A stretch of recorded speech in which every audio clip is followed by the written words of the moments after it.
Li seranserê Tirkiye û Bakurê Kurdistanê li gorî daneyên fermî û wexfa pêşî lêgirtina xisarkirinê rojane 5 milyon, salane jî nêzîkî 2 milyar nan tên xisarkirin û diçe serçopê.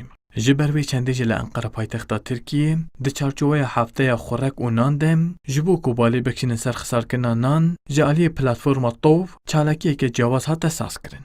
Di çalakiyê de minyatûrên nanên ku ji dîroka beriya zayînê û heta vê gavê têne xwarin weke wêne û peykirên biçûk ku bi ar hatine çêkirin hatin pêşandan.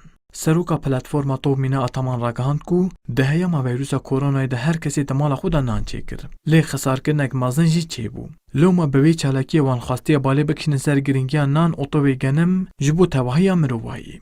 Etkinliğimizin amacı aslında şöyle. Armanca çalaki ama ew em carek edin bizanin ku nan û genim ji bo mirovahiyê çiqas giring e û ev her du tiştên giring êdî zêde neyên îsraf kirin. Genim rastî ji zêra pêşerojê ye. Di heyama vîrusa koronayê de me carek edin zanî ku çandinî çiqas giring e û nan çiqa tişteke pêwîst e. Rojane li cîhanê 1 trilyon dolar ji ber îsrafa nan diçe ser çopê. Ji ber vê çendê jî em dibêjin werin em nanê xwe û keda xwe biparêzin.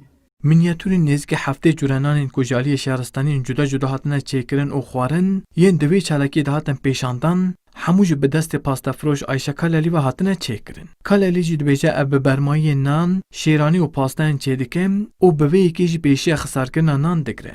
Buğdayın geçmişten bugüne olan değerini Me giringiya genim ya dîrokî bi hunera minyatûrê raxist ber cavan. Me minyatûrên nanên kevnar yên ku beriya zayînê 10,000 salan heta roja îroyên hatine xwarin çêkirin.